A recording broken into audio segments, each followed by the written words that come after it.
My name is Wilford Welch, and I'd like to explore with you why I believe strongly that it is time for all of us to make fundamental changes in what I like to call our human hardware and software. My message is a call to action to you, our nation, and to humanity as a whole. I'm usually rather playful, so please forgive me if I'm quite serious as I share my deep concerns about the future of humanity with you due to global warming and climate change and suggest a path forward. I'd first like to put my comments in perspective with the following observation. Humans have lived on Earth for approximately 2 million years. And for nearly all of those years, the natural world played a major role in everyone's life. The natural world was respected and at times feared.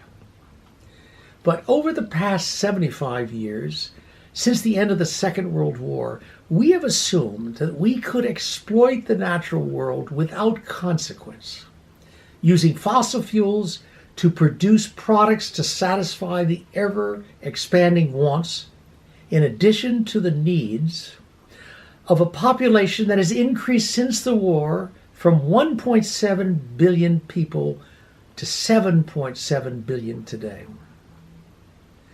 By humanity's hardware, I'm referring to those aspects of our current economic system that perpetuate the use of fossil fuels and that engage in activities that harm both the natural world and the lives of people depending upon the natural world for their survival.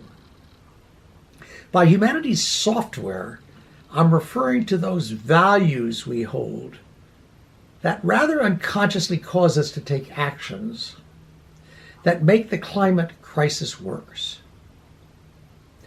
Both the systems and the values I'm referring to have been created by humans and can be changed by humans.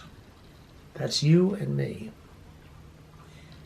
We have fossil fuels, which used to be referred to as liquid gold, and laissez-faire capitalism to thank for all the prosperity that you and I have enjoyed. But for over 60 years, we have ignored continuous warnings from scientists about fossil fuel-driven global warming. During those decades, we could have taken incremental steps to transition away from fossil fuels. But we have taken far few such steps, and some countries have gone backwards. I must confess that I was part of that system that I am now arguing needs to be changed. Over the course of my professional year of 5 international careers, I now realize that I was living and working to promote a harmful paradigm, namely economic growth at all costs. By the phrase at all costs, I mean damage to the natural world and the livelihoods of people who live in and depend upon the natural world. After my years as a U.S. diplomat, I worked for numerous corporations on their international business strategies and for governments on their economic development strategies. But I was slow to wake up to the fact that both our economic system, powered by fossil fuels, and some of our deeply ingrained values were creating unintended consequences, namely global warming and climate change. Nor did I distinguish between economic growth activities that generated bad outcomes and not good outcomes for people and the natural world.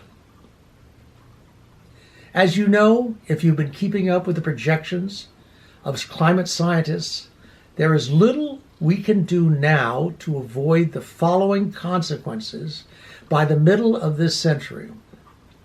The atmosphere will warm by at least 2 degrees Fahrenheit more than today and make parts of the world uninhabitable. Our oceans will rise by 1 foot more than today, at least, and create storm surges of 10 feet or more at least. Extreme weather conditions, including forest fires and hurricanes, will destroy many homes, businesses, and lives.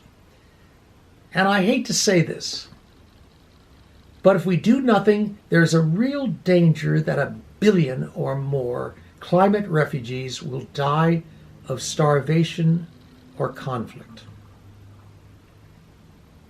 We can, however, do a great deal now to change global warming and climate change's trajectory during the second half of this century. With regard to solutions, I have good news and I have bad news. The good news is that we have the technology we need to solve the problem. The bad news is that we lack both the political and individual will, you, me, and 7.7 billion other people, to address this challenge. This is the challenge we have to address as quickly as humanly possible. Let me go a bit deeper into what I mean by time to change humanity's hardware. Our addiction to fossil fuels has created a deeply embedded system made up of 3 major groups, all not wanting to change and give up the benefits that the system provides them.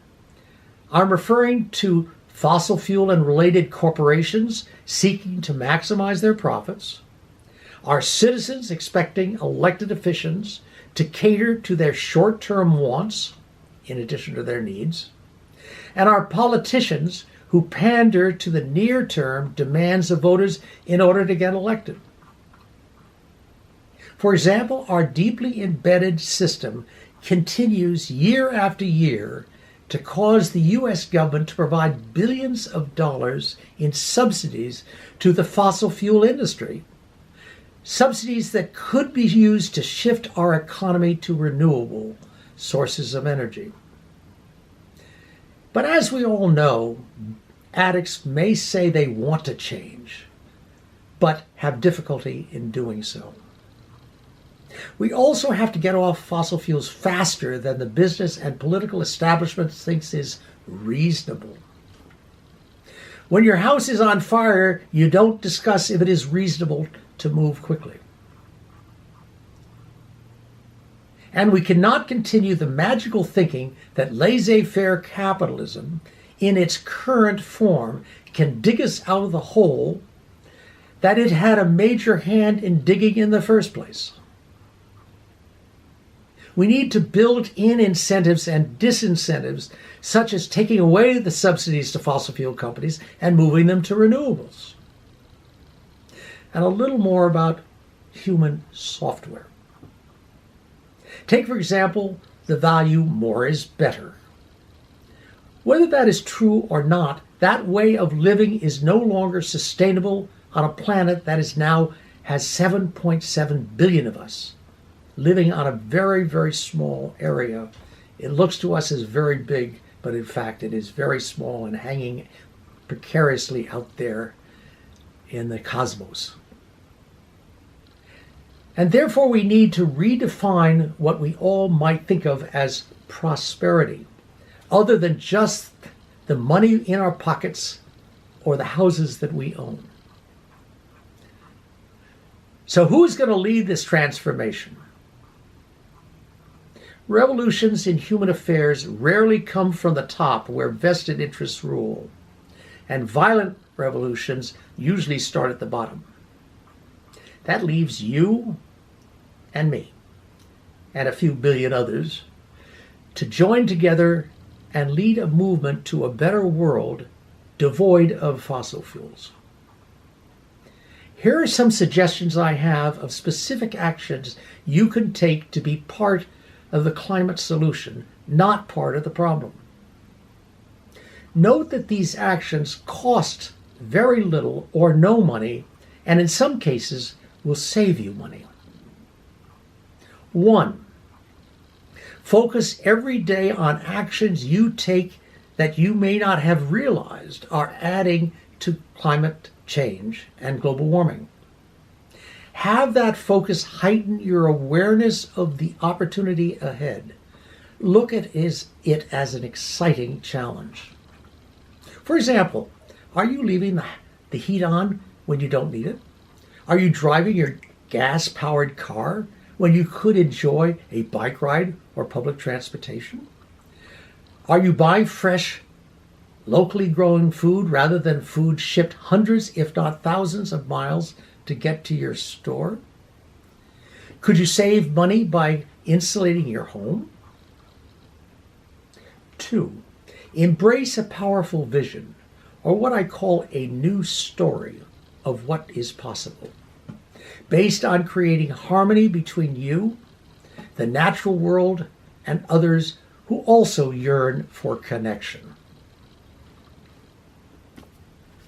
To remind myself of what I just said, I designed and had this bumper sticker made and put on my car, which essentially says, I seek to live every day in balance with the natural world and with others in community towards a better world.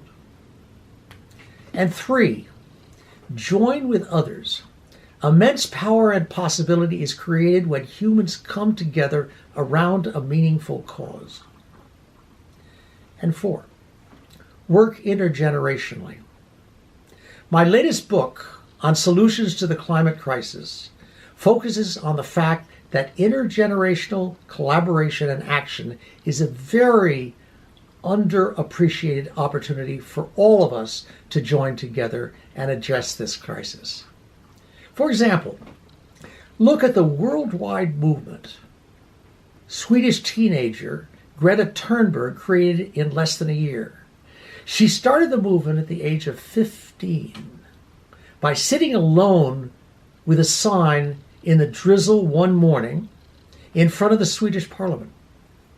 In less than 2 years, she was leading a worldwide movement and speaking truth to power at the United Nations, at the World Economic Forum, and other forums of the establishment.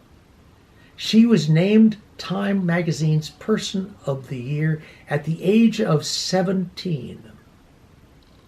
To express my support for Greta, the Sunrise Movement in the United States, and other youth-led climate organizations, I have this bumper sticker on my car, which reminds me I'm with Greta.